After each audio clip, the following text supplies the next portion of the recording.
Story RH, le podcast RH qui ne vous raconte pas d'histoire. Bienvenue à toutes, bienvenue à tous. History is made of stories.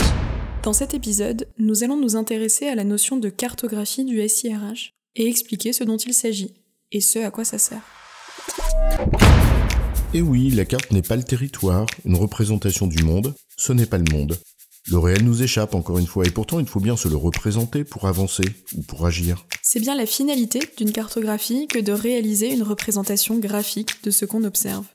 Quand on prend la route pour voyager par exemple, on voit bien ce que c'est. Qu'on utilise son smartphone ou une vieille carte papier, impossible à replier correctement. Et pourtant, tout se joue parfois dans les plis, et les plis du territoire, la carte ne les mentionne pas toujours, mais on a besoin de cette représentation imparfaite pour se guider. Alors en SIRH comme ailleurs, la cartographie d'un SIRH, c'est quoi l'histoire ? Commençons par le réel qu'on essaye de représenter. En l'occurrence, c'est l'activité de la fonction RH. Or, son activité, c'est quoi ? Des gens qui travaillent dans des fonctions RH avec d'autres personnes, des collaborateurs par exemple, pour produire des choses. C'est ce qu'on appelle un processus. Un processus de recrutement, par exemple. C'est-à-dire un ensemble d'étapes pour délivrer un résultat, dans ton exemple un recrutement, et où à chacune d'entre elles, des acteurs ont joué un rôle et réalisé des actions en utilisant des informations. C'est bien en effet ce qu'on appelle des processus métiers. Et décrire ces processus métiers, c'est la première cartographie. La cartographie fonctionnelle ou la cartographie des processus métiers. Peu importe le nom précis, mais c'est bien la représentation de la manière dont on délivre un service. Et on voit bien ici que cette cartographie fonctionnelle peut avoir différents niveaux de détail. Mais quel que soit ce niveau de détail, cette cartographie fonctionnelle sera une représentation de ce qui se passe. Par exemple, dans ton processus de recrutement que tu prenais en exemple, ça décrira un truc du genre, le manager exprime un besoin de recrutement, puis la RH propose un profil de poste, etc. jusqu'à ce que, in fine, à la fin, au miracle, après une très longue série d'étapes, le besoin du manager soit satisfait ou pas. On voit déjà ici toutes les subtilités qui peuvent émerger. Les limites de la carte, genre on fait quoi des étapes du processus qui concernent le budget et le cas échéant des acteurs du contrôle de gestion. Mais aussi, comme tu le disais, le niveau de détail dans la description des processus. Toujours est-il que cette cartographie de processus métier ou cartographie fonctionnelle, c'est bien la première étape. Décrire ce qu'on fait de façon schématique.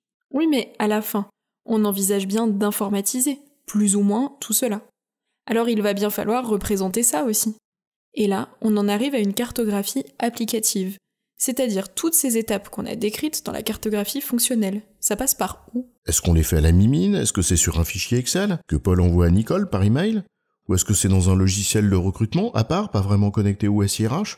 Ou est-ce que c'est fait dans un best-of-breed ou dans le module RH d'un ERP ? Bref, on regarde les flux d'informations, par où ils passent et les outils qui les traitent. On peut ici d'ailleurs assez facilement résumer les choses parce qu'au fond, c'est ce qui se passe dans la pratique. 1. C'est fait à la main, ni informatisé, ni automatisé avec le charme de la paperasse. 2. C'est fait à l'aide d'outils bureautiques de type Word, Excel, etc., avec des envois de mails et des fichiers partagés sur des serveurs, par exemple. Genre c'est un peu informatisé et archaïque. 3. Ou enfin, c'est vraiment informatisé à l'aide d'une application informatique plus ou moins intégrée au SIRH. Et cette cartographie applicative, qui représente la manière dont les processus fonctionnels sont appliqués, indique en quelque sorte la manière et le degré dont les processus fonctionnels sont informatisés, automatisés, et avec quoi. Et la superposition des deux, la comparaison en résumé entre d'un côté la cartographie des processus métiers et de l'autre la cartographie applicative, c'est-à-dire la manière dont ils sont traités, nous donne une sorte de taux d'informatisation, une sorte de coefficient d'occupation des sols, pour garder une image topographique. Et c'est précisément ce à quoi servent ces cartographies, représenter la manière dont ça se passe et la manière dont c'est informatisé pour guider ensuite, dans un schéma directeur mais c'est un autre sujet, nos décisions en matière d'informatisation de la fonction RH. C'est ce qu'on appelle, toujours avec cette analogie de la géographie, l'urbanisation du SIRH. À la manière des cartes géographiques, la cartographie fonctionnelle représente la carte du territoire, et la cartographie applicative, la carte des routes et des villes. D'un côté, la représentation des processus, et de l'autre, leur informatisation. Et on pourrait imaginer, à la manière des cartes géographiques toujours, de nombreuses autres représentations.